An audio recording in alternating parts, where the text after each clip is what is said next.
Hi, glad to meet you once again. Wishing you a delightful day. Again, I warmly welcome all of you to the program of Guru Gedara. Today, we are going to start the second lesson of the novella Bringing Tony Home. I think you have completed the assignment. This assignment will help you to understand the lesson properly.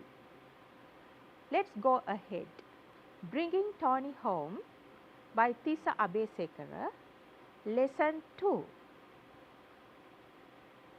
Let's go back to our previous lesson, recapitulation.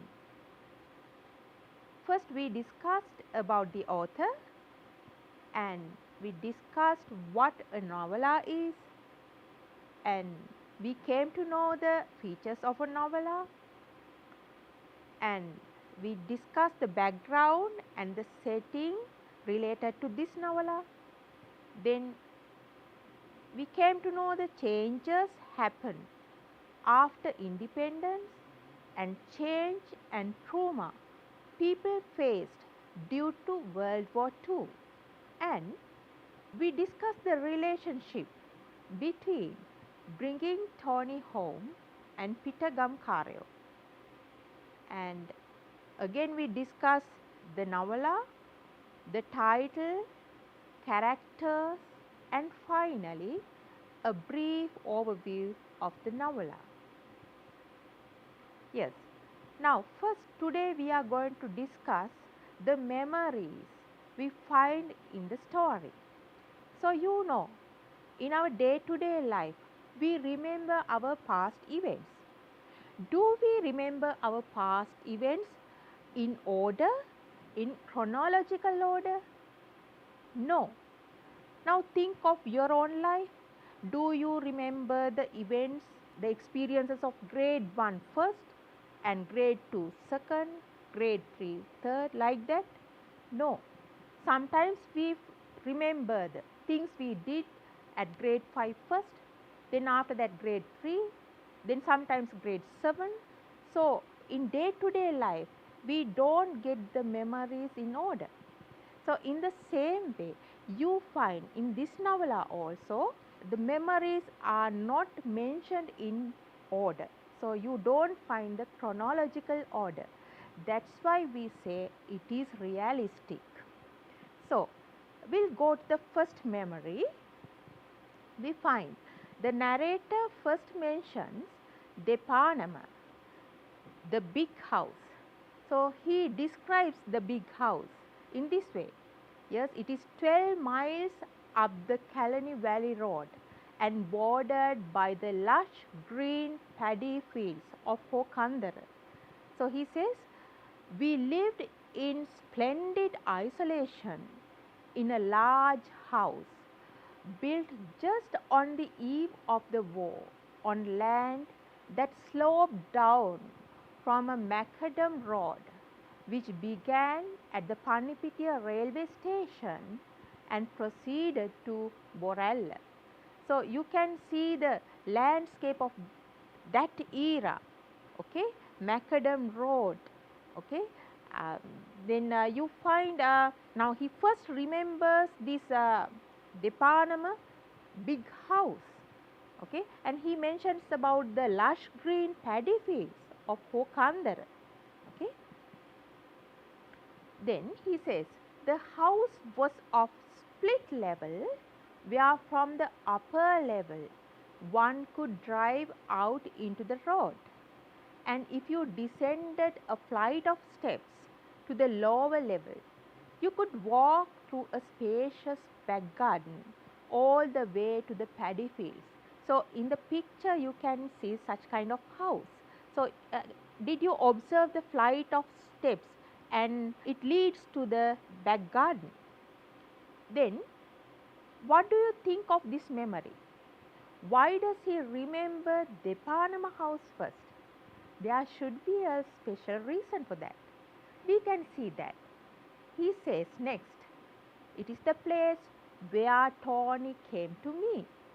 You can see Adam's Peak or Sri Pada. Now, This is taken from Pitagam. So there he wanted to capture the scenery as he saw the same thing during his childhood. So this is how he explains the scenery. Where on some days, just above the thin line of hazy green vegetation, you could see Sripada, the holy peak. Then look at the memories at the Panama house. Prema, the servant girl, would come quietly. Tony, the roly-poly fluffy pup, would come bouncing up and jump into the bed. So in all his memories you find Tony. Then mother would be down in the quadrangle wearing that peacock blue wraparound kimono with the red dragon on the back. Red jaguar with the long bonnet was coming slowly drove along the road. Guneris was opening the corrugated iron gate. So again we come to know the wealthy family with jaguar car and big house and 2 servants, okay. But later you find how the things change. And if we go to the second memory, yes, that is 1950 March. So there he records how they shift to the half house of Egudavatta. So why is it important? Because that is the event that he had to leave this pet dog. So he says, our new house was a half house in the village of Egudavatta, and at that time reached only by a gravel path which skirted an RAF camp on the right and an expanse of shrubland like that. Let's go to the third memory. Yes. Then he says, Egudavatta, full house, just a few hundred yards closer to the paddy fields. Let's go to the fourth memory. Now you know, first they lived in Colombo, Havelock, but you can see the memory of Colombo comes last. Okay, see, seated on Rita's lap, and she smelled yardley lavender talcum from the nice jar with the golden lid with a silver colored label with a woman in a frilly dress. Again, now it was the colonial period. These names Rita and Yardley Lavender all symbolize the colonialism. Then we will discuss the themes. Theme 1. Throughout the novel, we find the strong bond between man and animal. So you find this bond in both sides, Tony as well as the narrator. So if we take Tony, yes, Tony has lived for 7 years with the narrator. It could sense the arrival of a family member even before 5 minutes at a distance. It tries even to get into the bus when the family is leaving the Panama. It is able to get the scent of the narrator whenever he happens to be around. It ignores even the bun, although it was starving, because it doesn't want to lose the contact of its master again. It always demands the affection of the narrator. If we take the narrator's side, we find these features. He makes a vow to himself to bring Tony back home. He is sad and angry after leaving his pet dog. The dog is tied to his buckle of the shorts for the fear of losing it. This shows his strong bond with the pet. He even kisses the forehead of his pet dog. When Tony disappears from the new home at Egodavatta, he becomes desperately sad. Since adults maltreat the dog, he terminates the contact with the dog forever for its own good. His mind is haunted by the memories of Tony. Even after he grows up into an adult, he becomes nostalgic and gets lost among the memories of his childhood pet. In his memory lane, always Tony is found as the end icon. Look at this example. When I thought of Anton, I thought of Depanam, and then memories would come one after the other. And then I heard a barking. It was Tony barking, and the flow of memories would stop abruptly. Then again he remembers another event. See, Piyasena, Jayasena and Jinadasa, who lived by the edge of the quarry, would teach me how to make a boat with plantain tree trunks fixed together with thick pieces of bamboo and go rowing in the water, and Tony, who couldn't get in the water, kept barking madly. Second theme, the changes occurred with the time. So throughout the novel, and when we come to the end of the novel, we find the changes occurred in different aspects. We find socio-economical change within the time span and change in people even. The family changes from rich to poor, and you find narrator's mother also changes. Earlier, she never allowed this boy to go out and play with children, but later she changes. She becomes lenient. So, strict to lenient. She allows this boy to go outside and play with children. Then we find changes taken place in the narrator also. So earlier there was a strong bond between the dog Tony and the narrator. So what happened later? Yes, he decides to end the long year relationship with his pet dog. So at the very beginning we find the narrator as a reserved child, and later gradually he becomes stubborn child, and after that playful, active, school-going teenager, and finally a reputed film producer. All his teenage friends change and find their own paths. Examples: Sirisena, Munidasa, Ranal and Telia. So we will discuss these changes later in detail. Then the third theme is change in the environment and location. So at the very beginning, now he talks about the natural landscape he experienced during his childhood.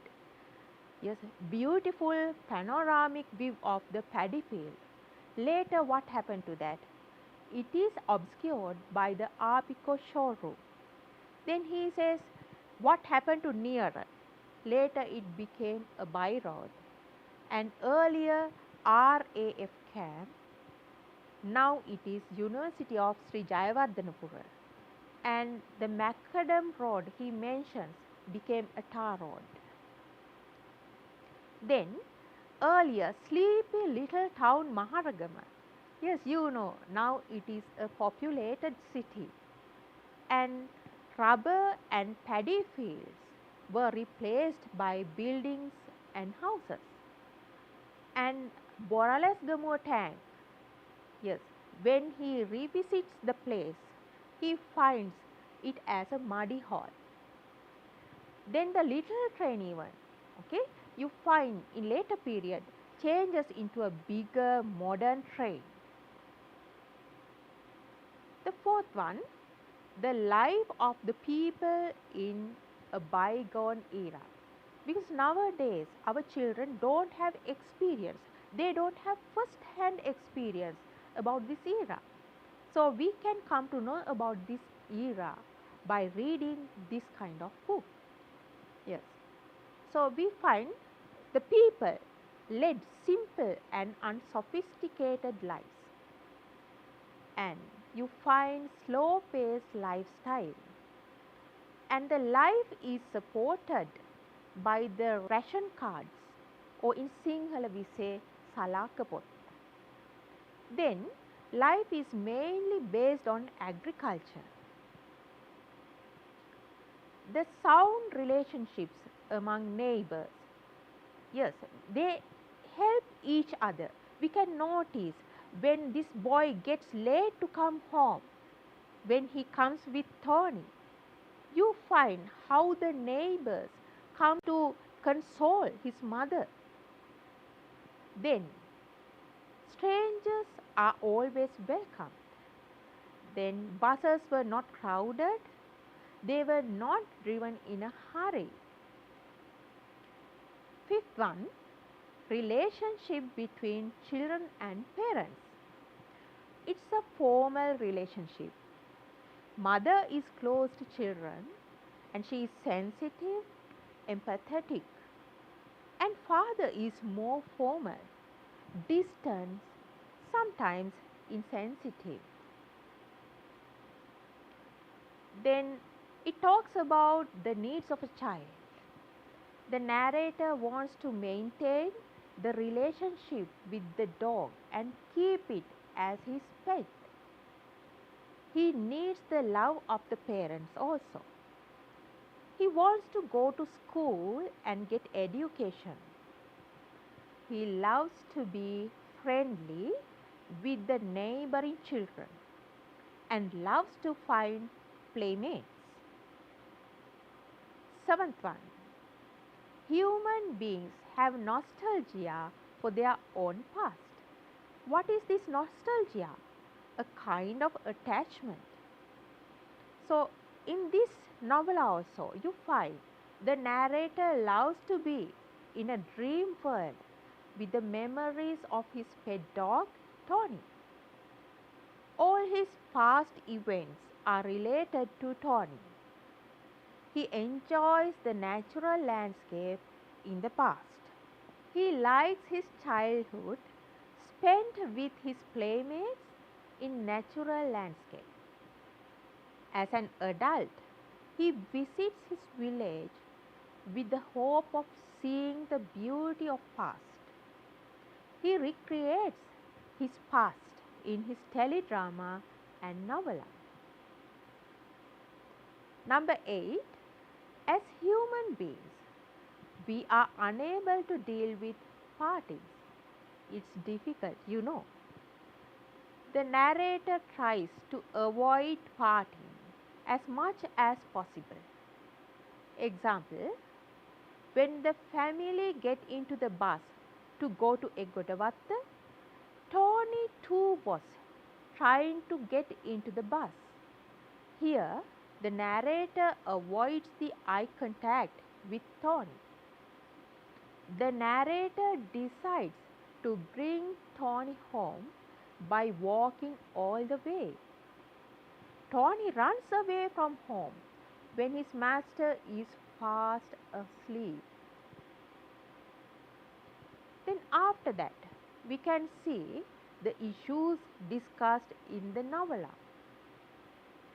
Yes, we find love or affection was survival. You know, although this boy loves the dog, he was unable to take the dog with him. because they became poor. Due to their poor economical situation, they were not able to take this dog with them. Then, second one, guilt as a psychological condition. So, throughout his life, he had some kind of guilty feeling, thinking that he did some kind of wrong thing, leaving Tony behind at the Panama. But he was really helpless as a child. Then, memory. One cannot escape from the memory. So, throughout his life, from time to time, he remembers this pet dog. Again, the change. You find poverty, loss of wealth, loss of identity even. Why do you say that loss of identity? Now, these are the issues that the family face, because when they shift from place to place, you find they don't have any particular village to tell that this is their own village, to introduce that this is their own village. So, they face loss of identity also. And you find displacement and alienation. So, in teledrama also, this artist gave the title as Pittagamkaryo, or outsiders, people who came from outside. So, referring to that idea, he gave that name. Then, loosening of family bonds and human bonds. And we find social classes also, rich class, poor class, then upper class, middle class, lower class, like that. Then we come to know about the reality of life. Okay, you find how they fall from wealth to poverty, and we can discuss different types of authority. We find parental authority over the children, and the authority of businessmen and house owners, and the authority of neighbors, and authority of government and power even. Then, before the novella starts, you find an epigraph at the beginning. So, you should know what an epigraph is. So, what is an epigraph? We'll see. Yes, it might be a poem, quotation, or a sentence. And it is a piece of writing which belongs to another writer. And remember, it is a literary device. And it is placed at the beginning of a document, a poem, or a novel. So, what is the use of this epigraph? Yes, it hints out the message given through the piece of writing. What is the purpose of writing an epigraph? We'll see. An epigraph is written for different purposes. It can be used as a summary, it can be used as an introduction, and it can be used as an example, and it generates a specific context for the piece of writing. And let's look at the epigraph you find in the novella. It is taken from Buddhist philosophy. If I die and am born again, as you say I will be, is that which is reborn the same me? Queried the man from the Buddha, and the Buddha replied, neither you nor yet any other. So, in the question, the man asked, is it the same person or a different person who has been born? Yes. So, look at the reply of Lord Buddha. It is not you, it is not any other. So, how is this applicable to this story? So, he relates this to his own narration. See, likewise, what follows in this book, being truth recreated through memory, is neither true nor untrue. But then, does it matter? So, partly it is fictitious, partly it is true. Okay? But do you find any harm? See, the novella is partially true and partially fictitious. Why? The incidents you meet in this book are recreated through memory. But does it make any harm? So the narrator questions us. So I will bring out an example from the book which relates to this epigraph. Mother was pretty sure I had constructed the whole scene from hearsay in later years, because in 1942 I was 3 years old, and according to her, it is not possible to remember that far back. And over the years, I came to doubt it myself. But now I remembered the scene more, and it seemed quite real. And if it was otherwise, like mother suspected, it didn't seem to matter anymore. Can you see the part underlined? It didn't seem to matter anymore. So, this quotation is referring to the incident of the pilot who faced the plane crash and fallen to the paddy field. Okay? Then we will go to chapter analysis. So, we come to chapter 1, the sunset. So, you can see the story starts by the title, The Sunset, Setting Sun. So, it foreshadows that the end is not happy. So, it starts in late evening. So, you know, at the end of the story, the narrator is disappointed when he revisits his village. Okay? Then you see, now this chapter starts a day in March 1996, an evening setting sun. The narrator drives out of the Television Training Institute premises. So that is the setting. Then he mentions the places he passes. You see, Independence Square, fir trees lining the old race course.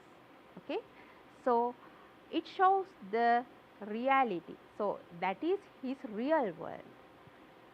But when he is driving, you find narrator's mind is shifting from reality to fantasy, and from fantasy to reality, because that is just after editing the teledrama Pitagam Karya. So his mind goes back to the last scenery of Pitagam Karya while he is driving. So see, remembering the events in the teledrama Pitagam Karya, that is the fantasy part. So in your book, that part is given in italic letters, so you can easily identify that part. See, dear children, I am asking you to pay attention to the underlined parts, because we are going to watch a video clip from Pitagam Karya. So you can notice these events in that video clip.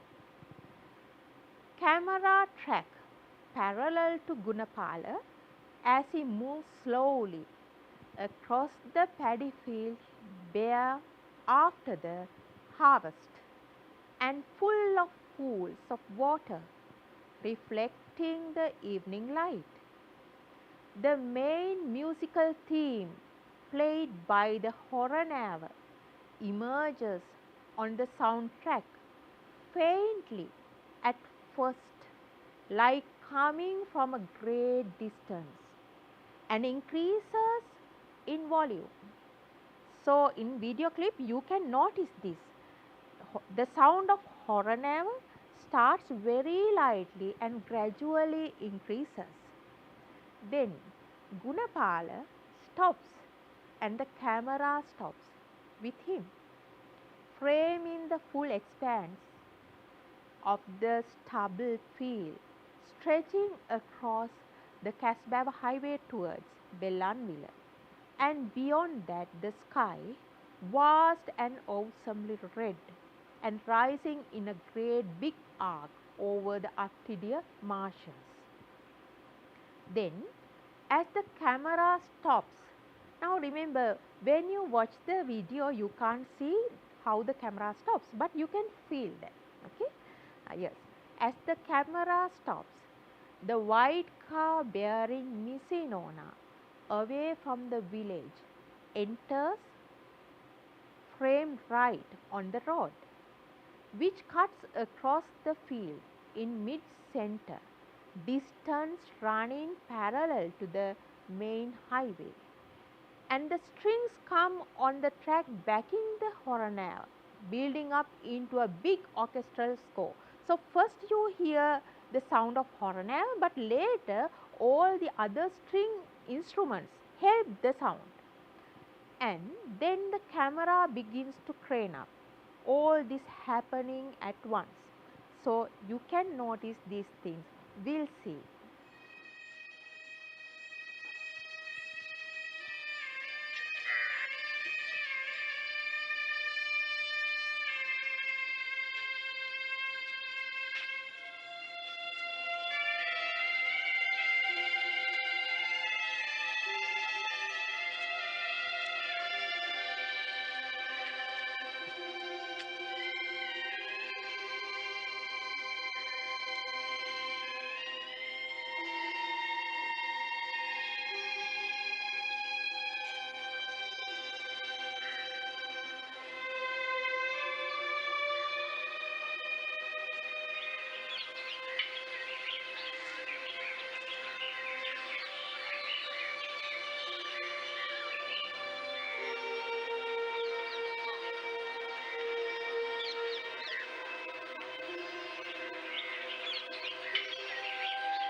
Did you notice how the sound of music increases gradually? Okay, yes. Let's go to the next part. Then he says, the white car has started moving again, right to left. So, in the previous video clip also, you were able to observe the white car is moving from right to left. The strings come again, string instruments, yes, drown in the estrage and builds up in volume. White car exits frame left. Gunapala turns back and walks slowly, head downcast. He disappears down bottom frame. The blood red of the sky is paling now, and traffic is flowing along the main road, far away. The vehicles hardly discernible from the darkening foliage at the bottom of the sky. So, you can see in the next video clip, you can see how the car moves from, yes, right to left. Then Gunapala turns back and comes back head downcast like that and disappear at the bottom of the frame. We'll see.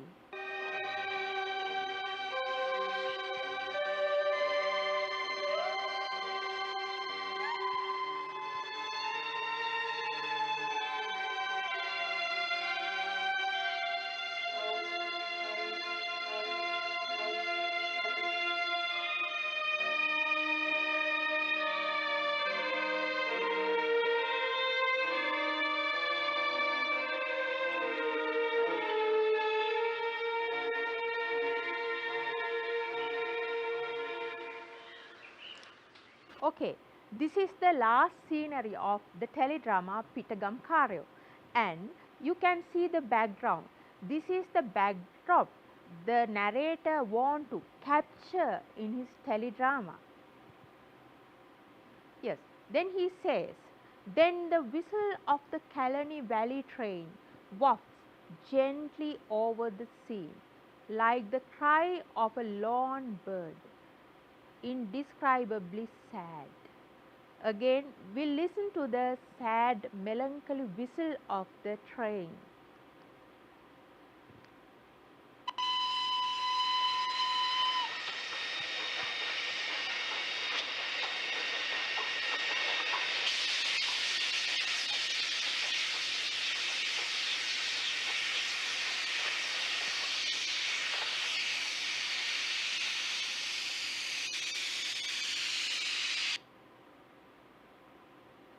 Yes. Then I told you, at one time he is in a world of fantasy. You know, he is driving at the moment. So, at one time he comes back to the reality. So, again he mentions the places that he passes: Baudalokamavata, BMICH, General Cemetery, then Mara Trace, Sir Oliver Gunatilaka statue, and Castle Street. So, in the first lesson, I discussed the importance of these names. They are related to certain events and era of our country. The narrator says that it is a complicated shot. So, what is it? That is regarding the last scenery of Pittagam Karyo, which you observed earlier. Why is it a complicated shot? Because he had to wait till he captures the scene of setting sun in the evening, and he manages the precise timing of the action blending with camera movement. It is another thing. Then, handling a team of 30 people, it is also not easy. Controlling the traffic on road to give the real look of the scenery, you know, referring to the period that the narrator wants to show. You know, we can't show lots of traffic on the road. Then he had to control the traffic. He had to recreate the real natural landscape he experienced during his childhood. You know, it is not the same time. Then, 45 years later, I killed myself trying to capture something of this atmosphere in the opening scene of Pittagam Karyo, and the paddy field on which the final sequence was staged was the very same paddy field that begins here. So, we can observe the changes of the landscape when it comes to the present period. In the past, paddy field opposite to the Navina railway station, yes, in the present period you find it is hidden by the Apico showroom, and nearer, which was across the paddy field, he says it was just wide enough for two people to pass. But in the present period, you find it has become a by road and it is full of traffic, and it is a shortcut to Boralasgamua for motorists coming from Colombo. So, he attempts to make or recreates the same landscape in this teledrama. Pittagam Karyo, like a drug, had got into my bloodstream, and not within and without, I was in a twilight zone. So, you can see the events he finds in Pittagam Karyo are that much close to his real life. Then he says, my mind was cross-cutting between reality and the last moment of the film I had just completed in the editing room. For the next couple of weeks, I moved around like in a dream, and I lingered on in a world of memories and shadows. My mind was a confusing montage of images, constantly cross cutting between past and present, fantasy and fact. Then the flashback starts. So he says, in the last years of the 40s, so he is referring to 1948 and 1949. Yes.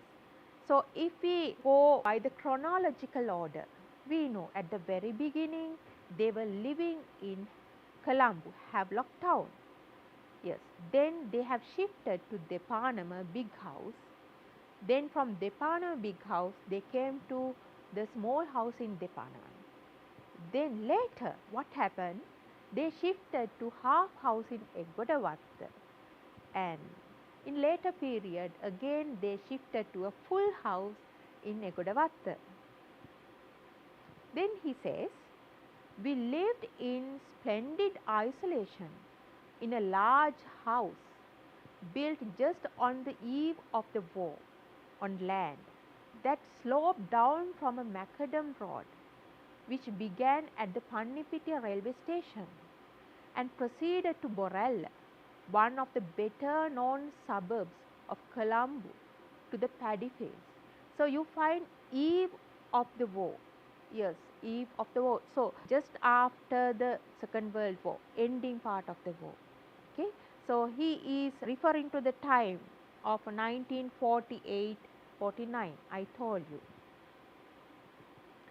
And the house was of split level, where from the upper level one could drive out into the road, and if you descended a flight of steps to the lower level, you could walk through a spacious back garden all the way to the paddy fields and beyond, where on some days just above the thin line of hazy green vegetation you could see Sri Pada, the holy peak, like a single brush stroke on the blue sky.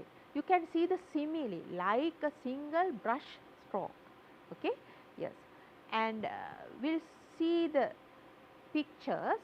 So you can see the nature of that split house, and I have explained it earlier also, and you can see how he sees Sri Pada.